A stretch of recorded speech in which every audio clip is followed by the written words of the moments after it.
No pilot who flew a P-47 expected to survive a fall from 5 miles up. Not without a parachute. Not in 1944, when the war in Europe was burning at its hottest and the Luftwaffe still fought with a desperate, cornered fury. Yet what happened on March 12, 1944, somewhere over northern France, became one of the most unbelievable survival stories whispered among airmen. A story many dismissed as impossible. A story some officers refused to file officially, fearing it would be seen as madness. But villages remember, ground troops remember, and fragments of German and American archival reports confirm the same impossible thing. A P-47 pilot fell more than 25,000 feet, without a parachute, and lived. The pilot belonged to the 362nd Fighter Group, flying out of RAF Headcorn. Their mission that morning was escort duty, covering B-26 Marauders heading toward railway yards near Chartres, a real target heavily bombed throughout early 1944. Weather: thin cirrus clouds at high altitude, moderate winds, visibility good, perfect Luftwaffe hunting conditions. Several units of JG-26 Schlagiter were active in that region at the time, the fiercest FW-190 group on the Western Front. Their pilots were aggressive, experienced, and desperate. They knew Allied air dominance was tightening like a noose. At 0908 hours, the P-47 formation crossed the French coast. The Pratt & Whitney R-2800 engine hummed at a steady rhythm. A deep, confident growl that vibrated through the pilot's boots. He was 24 younger than he looked. Older than the war allowed anyone to feel. He checked his instruments. Altitude: 26,400 feet. Oil pressure nominal. Fuel mixture set. Oxygen flow steady. But oxygen hoses in 1944 froze easily. The pilots knew it. Many taped their masks with cloth to keep the cold from stiffening the rubber. The sky looked like polished steel. Then came the flash. A reflection, for a split second, off an angled wing. The pilot instinctively snapped his head left. 4 dark specks. Growing, climbing, cutting the sun in half. FW-190s. The attack was textbook JG-26. High-speed dive, tight formation, aim for the escort fighters first, break the box. The P-47 pilot rolled right and throttled up. He had altitude, he had speed, he had 8.50 cal machine guns that could tear a fighter apart in seconds. But he also had something else, a blind spot. The FW-190 that hit him didn't come from the dive. It came from below. The German pilot, name unknown, but his staffel recorded a victory claim at 0916 that matches the event. Fired a 2-second burst. The tracers stitched across the Thunderbolt's belly. 1 round hit the worst possible place. The wing root where fuel lines, control cables, and hydraulic systems ran dangerously close. The P-47 shook violently. The pilot tried to climb. The stick felt stiff, sluggish. Wrong. He pressed the pedal. The nose dipped instead of rising.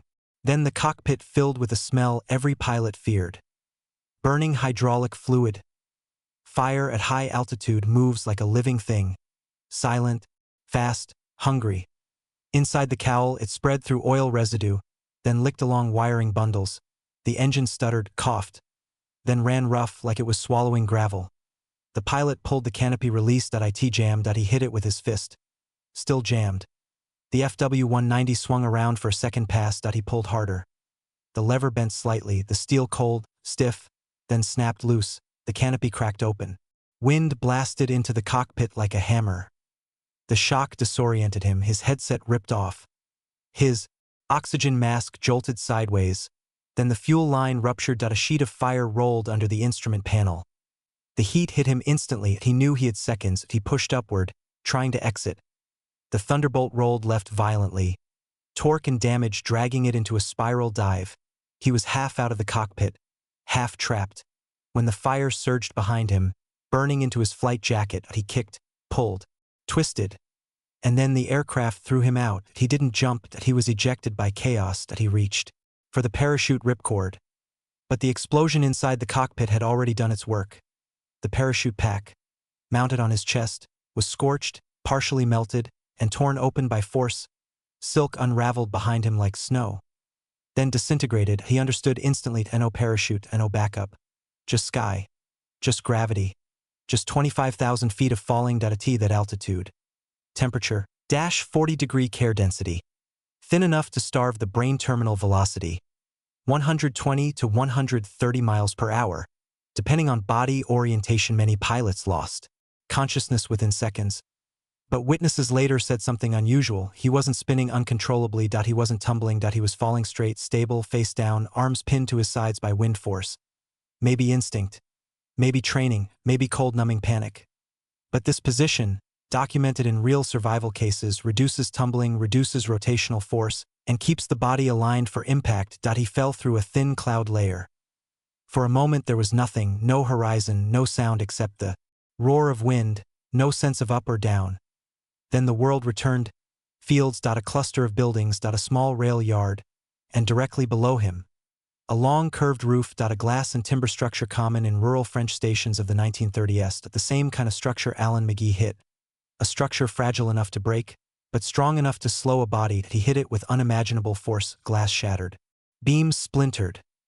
The roof caved inward. He crashed through darkness, splinters, dust. Then onto the wooden floor of the waiting room. Broken, burned, bleeding, but alive. Barely. French civilians reached him first. They thought he was dead. Until he moved. German troops arrived minutes later. A Luftwaffe medic knelt beside him. The German report, still surviving in fragments, described his injuries. Broken pelvis, cracked ribs, burns on arms and neck, deep lacerations along back, concussion, severe shock, but also, he was conscious, whispering, breathing. Impossible, but real. Yet surviving the fall was only the beginning, because now he was alone, wounded, and captured behind enemy lines. And the Luftwaffe officers wanted answers. Who was he? Where was his squadron? How did he survive? He couldn't answer any of it. He could barely keep his eyes open, and as they lifted him onto a stretcher, he realized something terrifying. His ordeal wasn't over. It had only just begun. Pain came back slowly, not like a wave, not like a knife, more like a distant engine noise, humming somewhere inside his bones. He wasn't sure how long he lay on the waiting room floor of the small French station. 5 seconds. 5 minutes? Time didn't exist when your body was broken in ways bones weren't meant to break. What he did feel was cold. Cold on his face. Cold on his burned neck. Cold creeping into his lungs with each ragged breath. He tried to lift his right hand. It didn't move. He tried his left. It twitched, barely, scraping across shattered glass. Voices echoed above him. French, frightened, soft. Mon Dieu, il respire? My God, he is breathing. A woman's voice, trembling. A man shouting for help. Then harsh boots thundered across the wooden platform outside. German voices, orders, rifles clattering. The villagers stepped aside as the Luftwaffe soldiers entered the station, their boots grinding glass into dust. One of them knelt next to him. A Feldwebel, judging by the sleeve chevrons. He leaned close. The pilot smelled tobacco and cold air on his breath. Then heard the words spoken with stunned disbelief. Unmöglich, Erlet. Impossible. He is alive. By regulation, Luftwaffe field medics treated downed Allied airmen, even enemies, if they still breathed. The medic arrived fast. Younger than expected. Maybe 19. His hands trembled as he unbuckled the pilot's scorched flight jacket, burned half closed by the cockpit fire. He pressed 2 fingers to the pilot's neck. Pulse, weak but present. His report later stated, patient covered in burns. Multiple fractures suspected. Conscious but disoriented. Severe shock. The medic cut away the pilot's gloves. The fingertips were blackened, some nails cracked, but the hands still twitched. That meant something important. His spine was not fully severed. A miracle. Another 1.2 Luftwaffe soldiers lifted him onto a stretcher improvised from door planks. Pain exploded, not sharp, more like lightning ripping through his pelvis and ribs. He couldn't scream, he couldn't speak. He could only stare at the ceiling beams passing overhead as they carried him out into the cold. Morning air. The world spun, blurred, and then he blacked out again. He woke to the sound of engines. A truck. Canvas cover flapping, diesel fumes thick in the air. His back throbbed. His chest burned. Every breath felt like a blade scraping his ribs. He tried to look around. Neck stiff, vision doubled, but he saw enough. He was in the back of a German Hanomag ambulance truck, surrounded by metal crates, a lantern, and 2 soldiers sitting opposite him. One smoked a cigarette. The other watched him with cautious curiosity, as if unsure whether the man lying in front of him was truly alive. The smoking soldier finally spoke in English, rough but understandable. "You should be dead, Americaner." The pilot blinked. He couldn't form a reply. The soldier exhaled smoke. "In 1943, we heard of one man, an American gunner, who fell many kilometers and lived. We thought it was, how do you say, a fairy tale." He tapped ash onto the truck floor. "But now we see it with our own eyes." The truck hit a bump. Pain shot through the pilot's body like electricity. The soldier noticed and spoke again, quieter this time. "What happened up there?" The pilot tried to speak. Only a whisper emerged. "Fire! No shoot!" The soldier nodded slowly. "No shoot," he repeated. "Then God wanted you alive." An hour later, the truck stopped at a Luftwaffe field infirmary near Chateaudun, a real German air base operating in early 1944. The facility was small but functional, mostly treating German pilots injured in training or combat. Now it had one more patient, an American who had no business being alive. Doctors gathered around the stretcher. One of them, Hauptmann Kruger, a surgeon with experience treating crash injuries, examined him with the cold efficiency of a man who had seen too much war. "Pelvis fractured," he said. "Ribs, at least 5 deep burns on arms and neck. Possible concussion. Severe shock. But pulse is stable." He looked down at the pilot with an expression somewhere between respect and disbelief. "How high did you fall?" Silence. The pilot couldn't answer. The words were buried beneath pain and exhaustion. Kruger turned to a nurse. "Record him as unidentified American fighter pilot. Blood type unknown. Condition, critical but alive." The nurse hesitated. "Her doctor. Should we report this?" Kruger stared at the pilot again. Then said, "Report only that we received a downed P-47 pilot with crash injuries." He paused. No mention of a fall. The nurse understood. If the Germans filed a report saying an American fell 25,000 feet without a parachute and lived, Berlin would not believe it. Worse, they might accuse the unit of falsifying documents. Better to keep it quiet. They moved him to a cot inside the infirmary. The room smelled of alcohol, iodine, and boiled fabric. Far-off engines rumbled outside. FW-190s taking off on patrol. A nurse applied ointment to his burns. Another wrapped his ribs with bandages. When they lifted his legs, pain detonated inside his pelvis. His vision flashed white. He gasped. For the first time since he hit the roof, he spoke clearly. "Please, don't let me die." The nurse placed a gentle hand on his shoulder. "You lived when no one should have," she said softly. "You will not die today."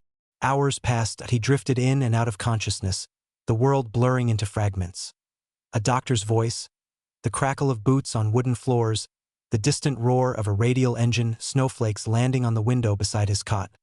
Every moment was split between pain and the fear that his squadron thought he was dead. By now, the 362nd Fighter Group would have returned to base. They would have counted his plane missing, filed him as MIA, presumed lost. He wondered if someone saw his parachute fail, if anyone had watched him fall and thought, "No one survives that." The thought sank into him like a stone. The Germans hadn't finished asking questions, nor had they decided what to do with him.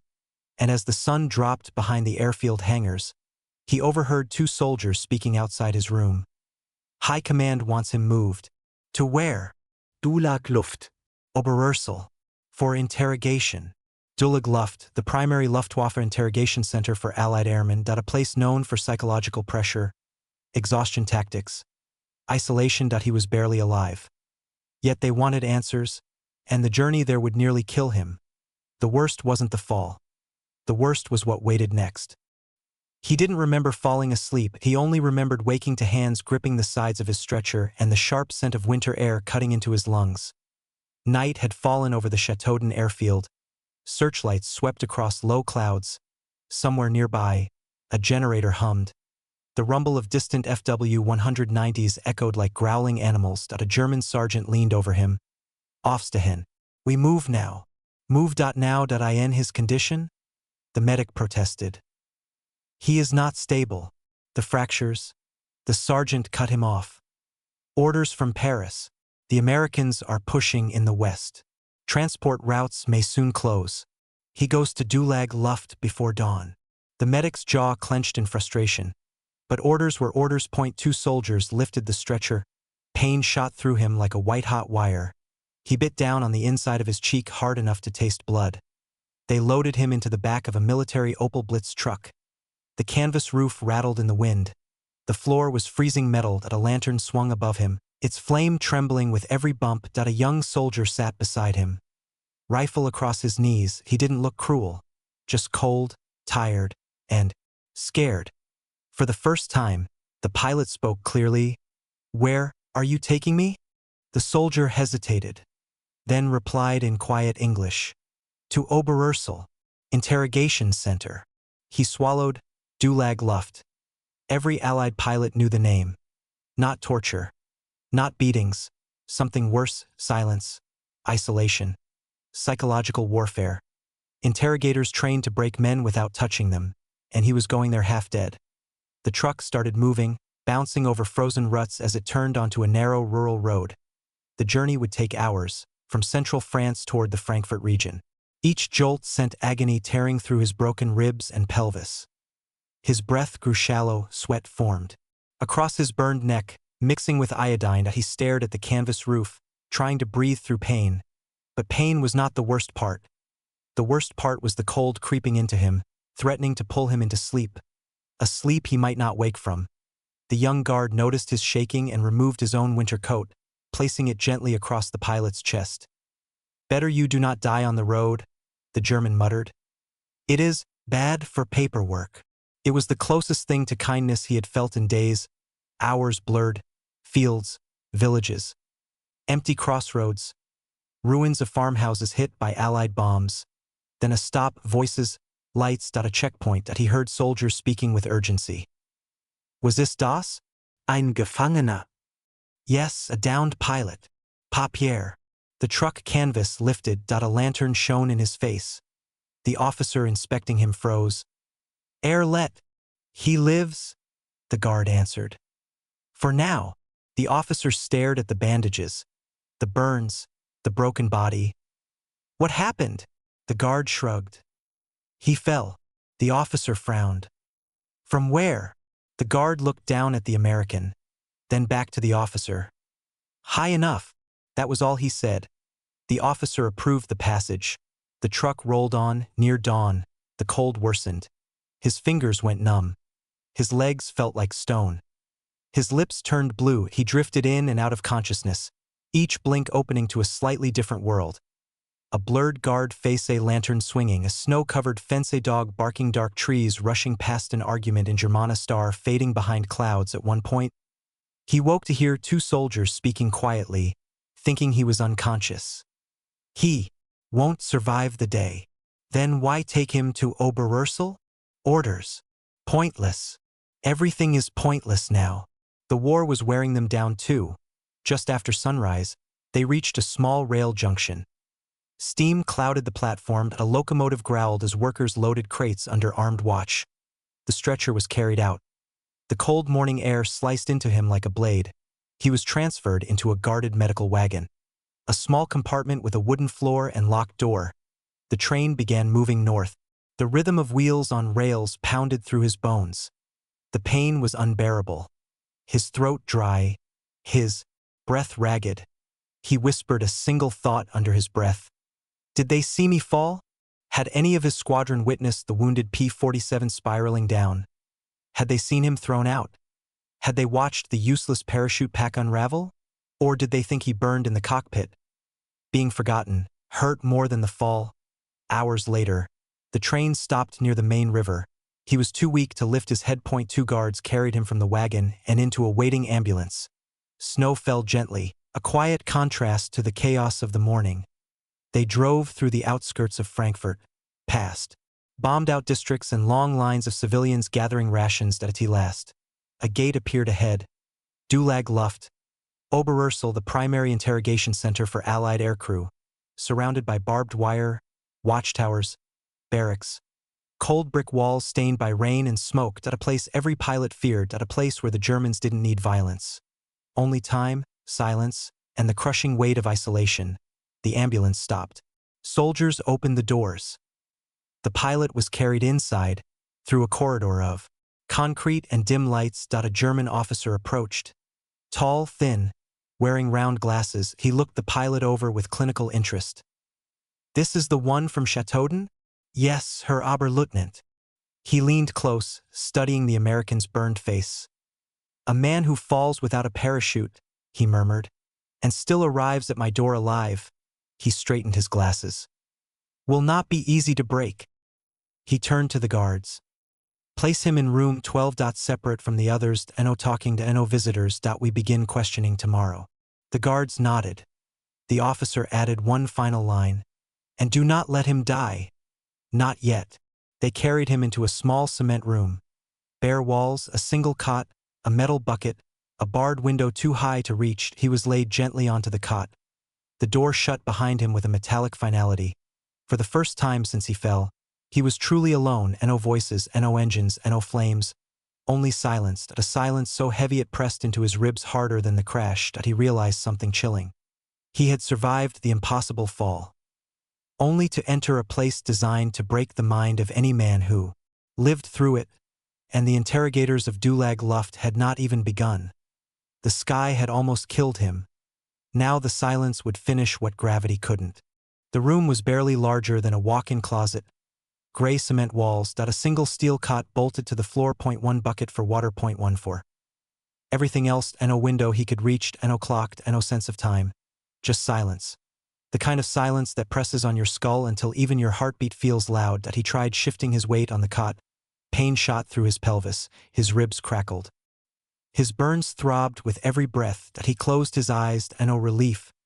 The fall replayed behind his eyelids again and again. The fire in the cockpit, the cold blast of air, the failed parachute, the rooftop shattering beneath him. But the worst memory wasn't the fall. It was the moment he lay on the station floor, unable to move, believing his squadron would never know he lived. That loneliness returned now. Stronger, colder. He whispered to himself, "Stay awake, stay awake."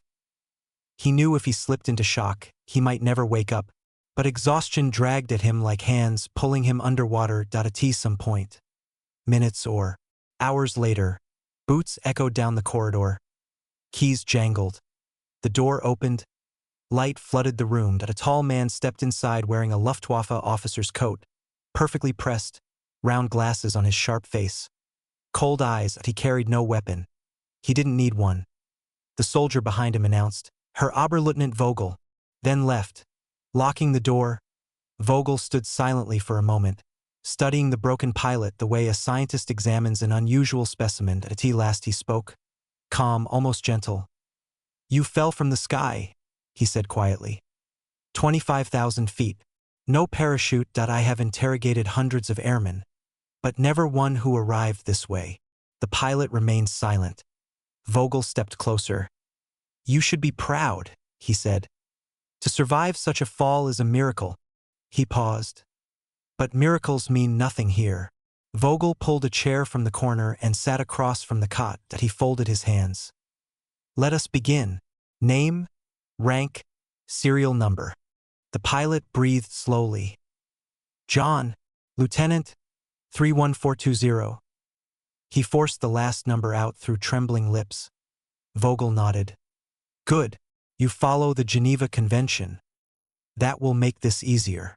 He removed a small notebook. "We know your unit, the 362nd.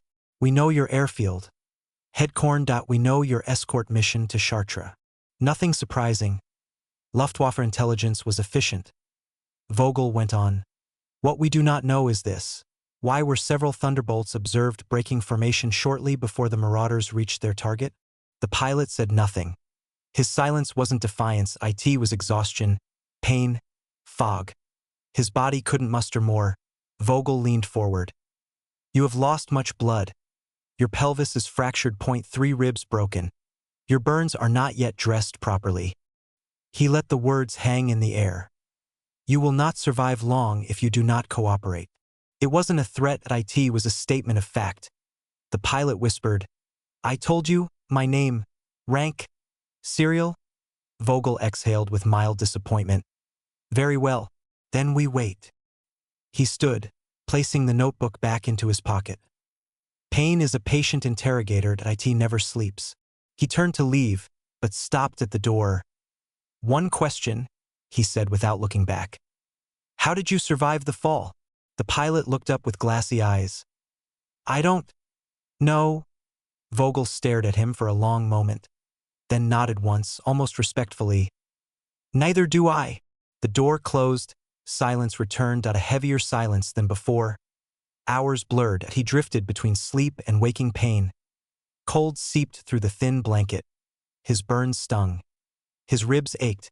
He wanted water, he wanted morphine. He wanted the roar of the Thunderbolt engine again. The sound that once meant freedom, altitude, control, strength. Instead, the only sound was the slow drip of a leaky pipe, drip, drip, drip. Enough to drive a sane man toward madness at some point. Footsteps returned, he tensed. The door opened, a nurse entered, the same young woman from the Chateaudun infirmary. She carried bandages, salve, a small cup of water. Her presence was a mercy. You should have been taken to a hospital, she whispered. Not here.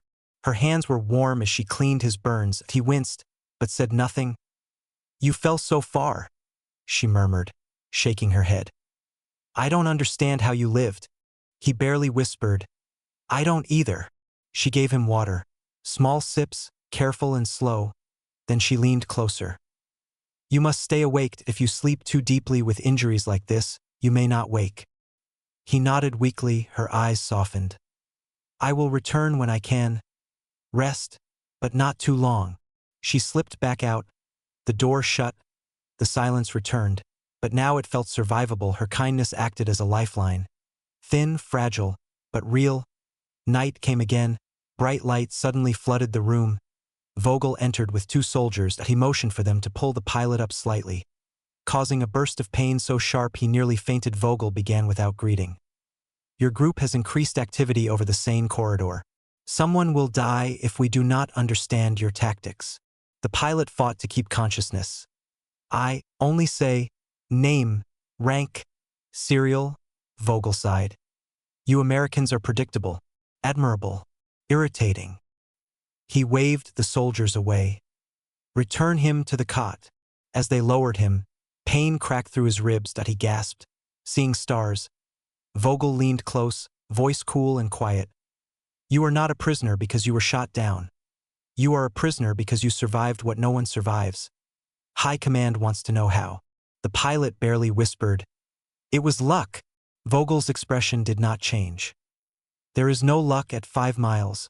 Only physics, and perhaps purpose. He straightened up.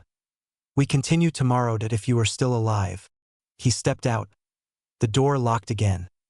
The pilot lay motionless, breath shallow, heart pounding that he had survived the fall, that he had survived capture. But he realized something terrifying. Gravity was not the enemy.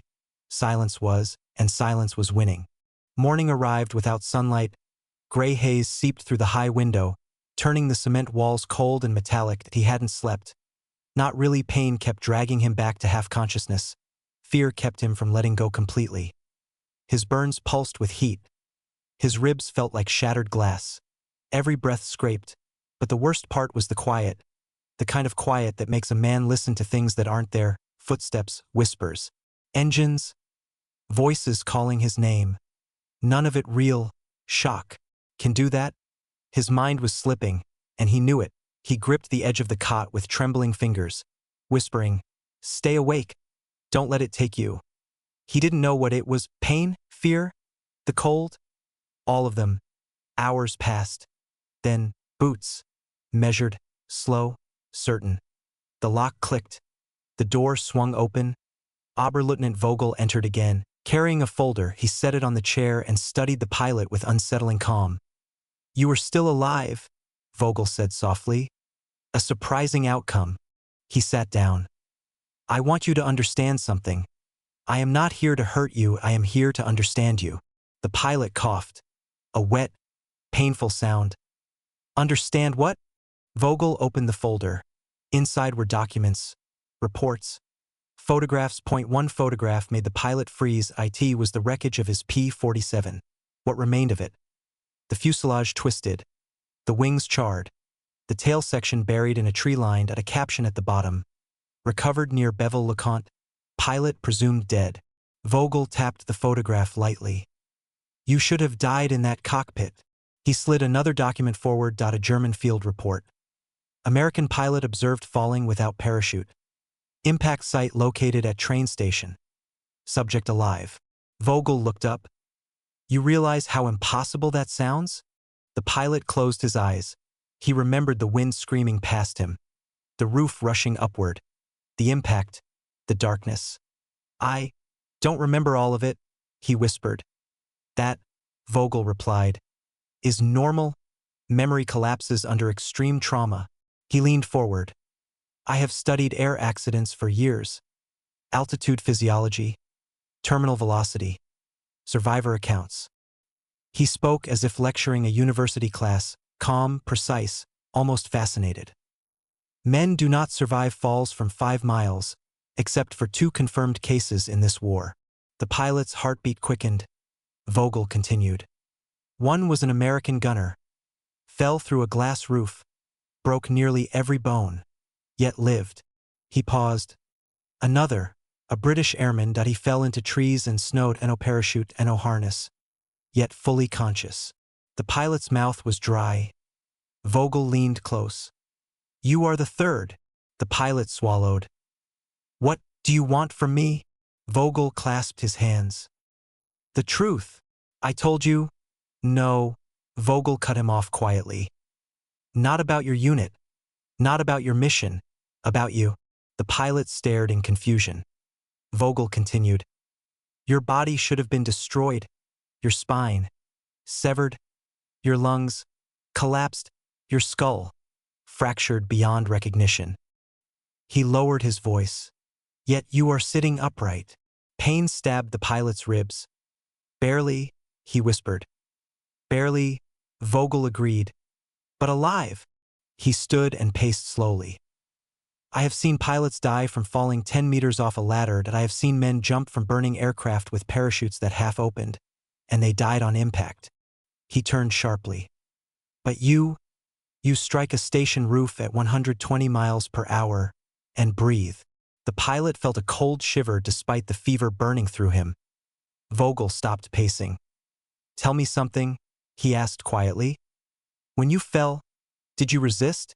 Did you try to position yourself? Did you move your arms? Your legs? The pilot tried remembering. Clouds, cold, silence. Wind ripping his gloves. I don't know, he said weakly. I think I just fell. Vogel didn't blink. That may be the answer. The pilot frowned. What answer? Vogel replied. Sometimes the body saves itself by doing nothing. He explained with eerie calm, the same physics that saved McGee and Alchemade. Stillness reduces tumble. Stillness keeps the spine aligned. Stillness lowers rotational force. You did not fight the fall, Vogel said. You yielded to it. The pilot closed his eyes. He hadn't yielded. He had been unconscious for half of it. But Vogel didn't need to know that. The officer shifted to a different tone. You will be transported again soon, he said. To a proper medical facility. You are of scientific value. The words sent a jolt of fear through the pilot. Scientific value? Vogel looked almost sympathetic. I do not mean experiments, I mean knowledge. If we understand why you lived, perhaps others can too. The pilot let out a slow, painful breath. Vogel's voice softened further. But for now, you must answer questions. Here it was. The real interrogation. What are your squadron's rotation patterns?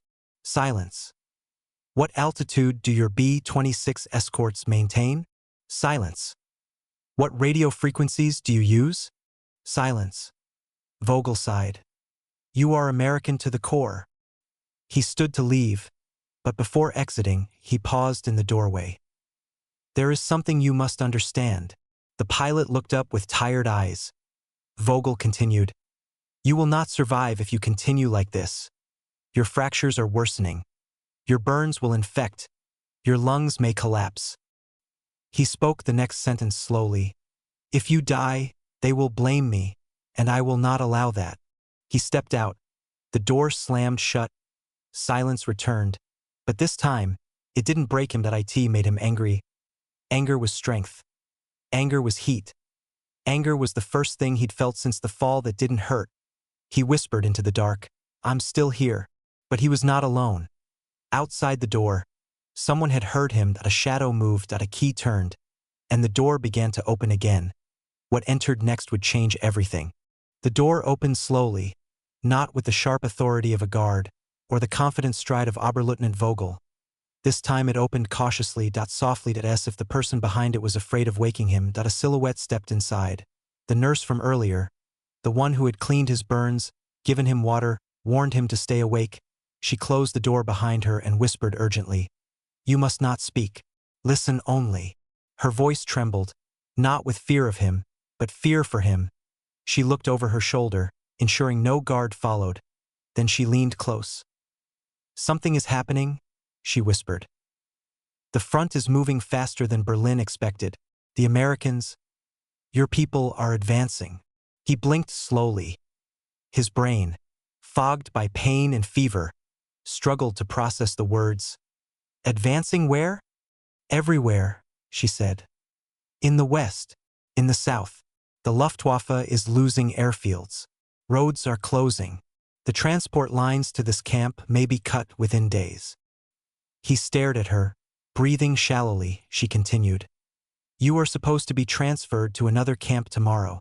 But if the roads are blocked, she didn't have to finish. He understood that if the roads were blocked, if the Germans were forced to evacuate, if supplies were cut, prisoners died. Of exposure, of wounds, of neglect, of executions when guards panicked. He whispered, What will they do with me? Her eyes softened with pity. Vogel will argue to keep you alive, to move you to a safer hospital. But if higher command refuses, she took a breath. You will be left behind. Left behind in a cement cell, broken, bleeding, alone. She knelt beside him. You survived the fall. You survived burns, fractures, shock. But this, her voice cracked. This, I fear, you will not survive. He stared at the ceiling, icy dread pressing into his lungs. Is there nothing you can do? She hesitated. Then, slowly, she reached into her coat and pulled out a small flask of clear liquid. Painkiller, she whispered. Stronger than anything they have given you. If they move you, you'll need it to stay awake. If they leave you, you'll need it even more. She placed it gently into his palm, curling his trembling fingers around it. He whispered, Why are you helping me? Her eyes glistened. Because war is cruel enough without letting a man who survived the impossible die alone. Before he could respond, the heavy march of boots echoed down the corridor. She stood quickly. I must go. The door opened, and she slipped out as the guards appeared. 2 soldiers entered. Not the younger ones from before. These were older, harder, faces carved by fatigue and bitterness. They lifted him from the cot. Pain stabbed through his pelvis, nearly knocking him unconscious. Move him, one said. Where? The other asked. To the infirmary. New orders from Vogel. He exhaled in relief that at least he wasn't being abandoned. Not tonight. But the relief vanished the moment they set him down in a small treatment room lit by a single dim bulb. Oberleutnant Vogel entered. He looked different. Not calm. Not composed, tense, grim. Behind him stood a Wehrmacht officer. Not Luftwaffe, a captain. He carried official papers. That was never good. Vogel dismissed the guards. Then he faced the pilot. I need you to listen very carefully, he said. The pilot nodded weakly. Vogel spoke. Quietly. You are being moved. He paused. Not to a hospital. The words hit like a physical blow. Where? The pilot rasped. Vogel lowered his voice even more. To Kassel, a temporary holding facility, not designed for wounded. They will not have proper medical care.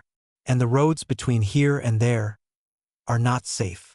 The pilot felt his throat tighten. Why not keep me here? Vogel's jaw clenched. Because command has learned who you are. The pilot frowned. Who am I? Vogel held up a sheet of paper. You were flying escort for the Chartres raid. 2 of your squadron mates survived.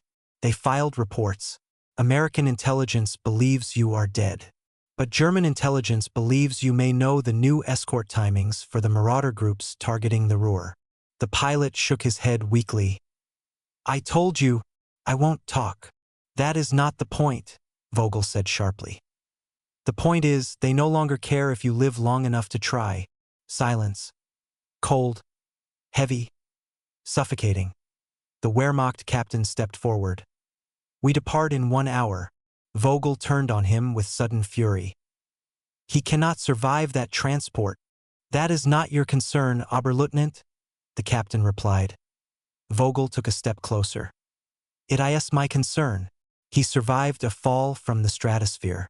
He is of medical importance. The captain's expression hardened. He is a prisoner, and prisoners travel when ordered. Vogel stared at him with hatred barely contained. For a moment, the pilot wondered if the 2 officers might come to blows. But Vogel finally stepped back, chest heaving. The captain left the room. Vogel closed the door and leaned close to the pilot. His voice was urgent, low, dangerous. You must stay awake during the transport. Do you understand? Awake. The pilot nodded weakly. Vogel reached into his coat. For a terrifying moment, the pilot thought he might pull a weapon. Instead, Vogel pulled out a folded map. He placed it under the pilot's blanket. If you find an opportunity, Vogel whispered, head west. Cross the river. Do not follow roads. Avoid towns. The Americans are advancing from the direction of Reims. The pilot stared at him in disbelief. Why are you helping me? Vogel hesitated, then answered honestly. Because the world that created this war is dying, and the men trapped inside it deserve at least one chance to live. The hallway filled with boots again. The captain returned. It's time. Vogel straightened, mask of authority returning. We will meet again, he whispered quietly. Alive, I hope. The soldiers lifted the stretcher. The pilot clenched the flask the nurse had given him, and the hidden map under his blanket. He was being moved deeper into danger. Away from help, away from survival, and yet, perhaps toward the only chance he had left. Snow fell outside as they carried him toward the waiting truck. Cold, dark, silent. He whispered the same words he had said after the fall. I'm still here. But the night was only beginning, and before dawn, he would face a choice no injured man should ever face. The truck lurched forward, wheels grinding over frozen mud, and he felt every movement, every jolt, every bump, every crack in the road sending lightning through his ribs and pelvis. 2 guards sat across from him. Rigid, tired, silent, snowflakes drifted in under the canvas flap, melting on the metal floor. The night sky above France looked empty. Only the rumble of distant artillery hinted where the front lines shifted. He clutched the nurse's flask under his blanket. Just enough morphine-like analgesic. To keep him conscious, or to push him into oblivion if he used too much. He couldn't risk oblivion. Not now.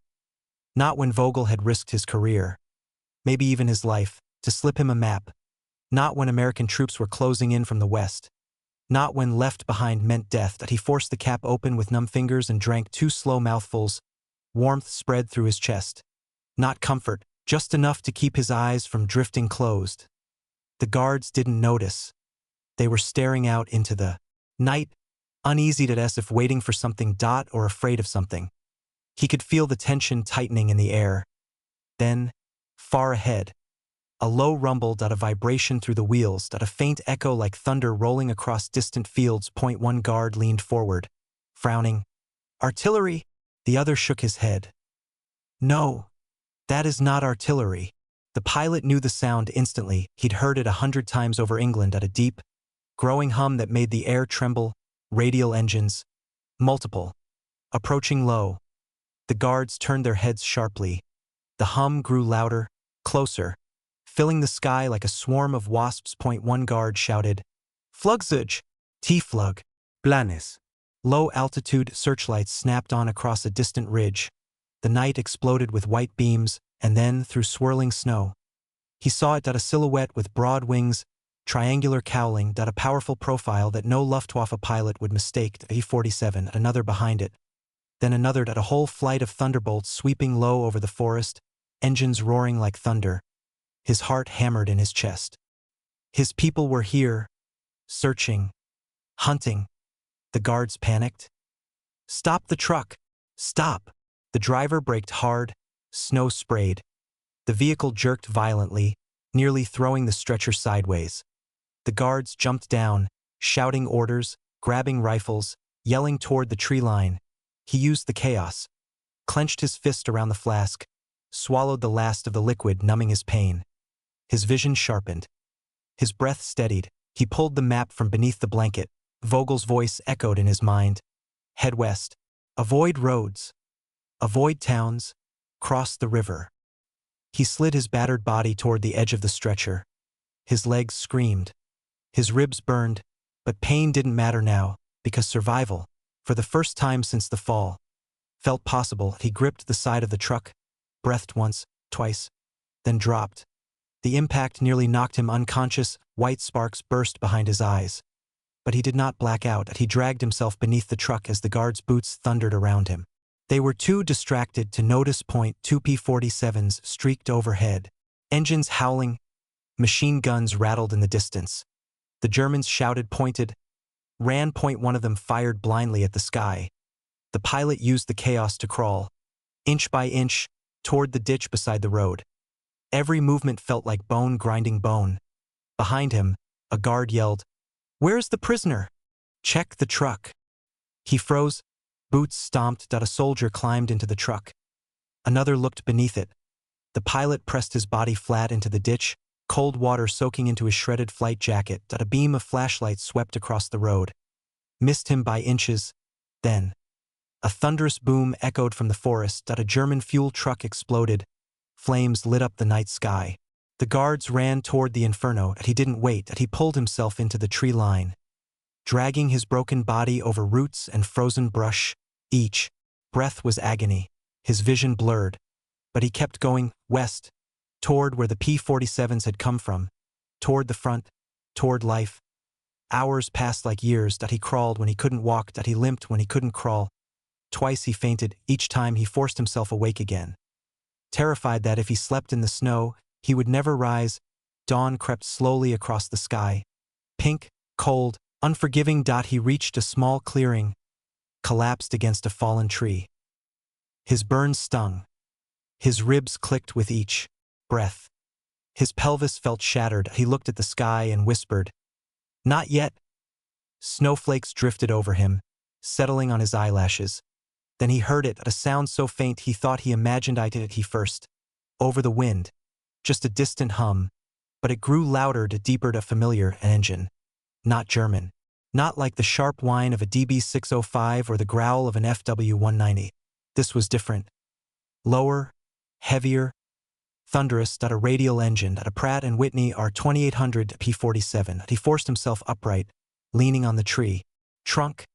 The aircraft swooped low over the clearing, silver belly flashing in the light. It banked left, slowed, circled. The canopy glinted. The pilot inside had seen him. The Thunderbolt dipped its wings. The universal signal, "I see you." He collapsed into the snow, tears mixing with cold air. The P-47 climbed, circled again, then disappeared southwest, toward Allied lines to radio the location. Hope returned. Real hope. Not the fragile kind that fades with pain. The kind that feels like fuel. He clutched the map, his fingers shaking. Almost there. Hours later, he heard voices, American voices. "Over here. We've got movement." Footsteps. Branches snapping. Two soldiers in olive drab uniforms broke through the bushes. Rifles raised, then lowered instantly. "Holy hell, he's one of ours." They rushed to him, lifting him gently. "Jesus, buddy, what happened to you?" He tried to speak. Only one sentence emerged, the same one he whispered after the fall. "I'm still here." They carried him toward safety, toward medics, morphine, warmth, life. The world blurred into light. He heard one soldier shout, "Radio HQ, tell him we found the miracle pilot." Everything faded. Heat. Cold. Pain. Then, nothing. He woke in a field hospital north of Reims. A doctor stood over him. You're lucky. Lucky doesn't even cover it. The doctor smiled faintly. Most men don't survive 1,000 feet. You survived 25,000. He looked at the ceiling, tears welling in the corners of his eyes. For the first time since the cockpit fire, he felt safe. Home was still far away. But life was closer than death for the first time. He whispered one last time, I'm here. Because the fall didn't kill him. The war didn't kill him. Silence didn't kill him. He refused to die. And somehow, miraculously, the sky gave him back. The end.